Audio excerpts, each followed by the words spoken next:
Les détails des derniers moments des passagers du Titan, submersible de la compagnie OceanGate qui devait explorer l'épave du Titanic le 18 juin 2023, ont été révélés. La veuve d'un des 5 passagers revient sur la préparation de leur descente, alors que tous pensaient vivre un voyage exceptionnel à plus de 200 000 € la place. Les ultimes images de 2 des passagers du Titan, sous-marin parti explorer l'épave du Titanic et qui a fait une implosion le 18 juin 2023, ont été dévoilées par les médias. On peut y voir un père et son fils, l'homme d'affaires britannico-pakistanais Shahzada Dawood, 58 ans, et son fils de 19 ans, Sulman, très complices. Des images qui coïncident avec les derniers mots des 5 passagers lors de leur descente sous les mers qui s'est transformée en enfer.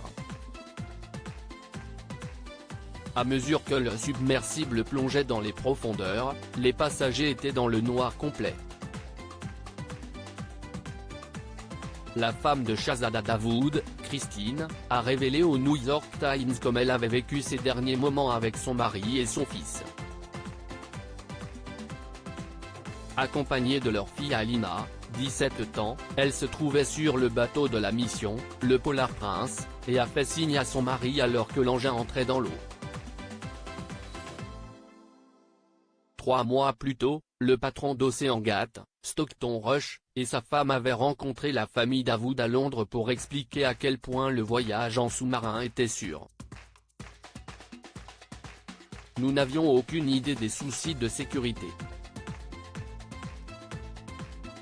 Si est comme prendre l'avion sans savoir exactement comment l'engin fonctionne, a-t-elle confié à la revue américaine. Le Titan a commencé sa plongée à 8 h du matin le dimanche 18 juin. 1h45 plus tard, le contact a été perdu. L'US Navy a enregistré un bruit qui correspond à celui d'une implosion. 5 jours plus tard, des débris ont été retrouvés à 500 mètres du Titanic. À bord du sous-marin, outre l'entrepreneur et son garçon, se trouvait le Français Paul-Henri Narjolet, océanographe, l'aventurier milliardaire Ami Chardy et le boss de la compagnie citée précédemment, Stockton Rush. Durant son entretien au New York Times rapporté par le Daily Mail, la veuve de Shahzada Dawood a donné des détails sur la préparation des passagers. Il portait d'épaisses chaussettes et un bonnet car il fait très froid au fond de l'océan, une barre d'aliments à faible résidu, les voyageurs ne buvant pas ou ne mangeant pas avant le départ. Il n'y avait pas de toilette à bord, juste un récipient derrière un rideau. Ils pouvaient néanmoins écouter leur musique préférée sur leur téléphone, mais pas de musique country, qu'interdisait le patron du submersible. Les lumières étaient prévues pour se couper lors de la descente pour économiser de l'énergie, cela permettait aussi de mieux voir les créatures bioluminescentes des fonds marins.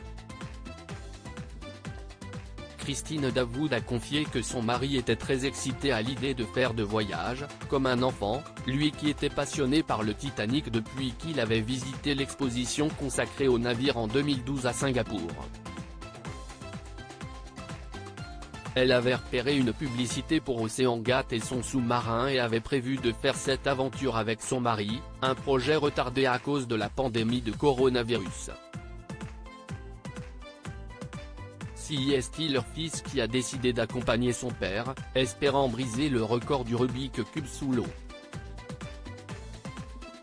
La tante du garçon avait de son côté déclaré qu'il avait fait le voyage pour faire plaisir à son père mais était terrifié à l'idée de partir.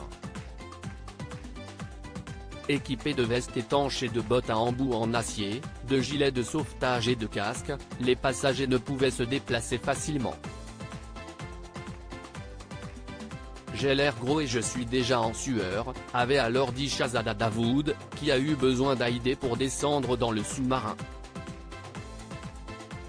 Peu après la descente, Christine Dawood a été informée qu'il y avait un problème et que la mission allait être annulée, que le sous-marin allait lâcher du lest pour remonter à la surface. Puis on lui a dit qu'on ne savait pas où se trouvait le Titan. Je regardais à la surface de l'océan, au cas où je les voyais remonter, confie-t-elle.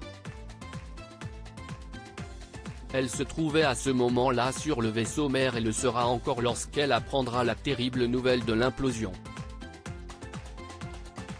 L'engin aurait été poussé au-delà de son taux de profondeur et aurait par conséquent craqué sous la pression, d'après les analyses d'Ed Cassano, le directeur général de Pelagic Research Service qui a participé aux recherches.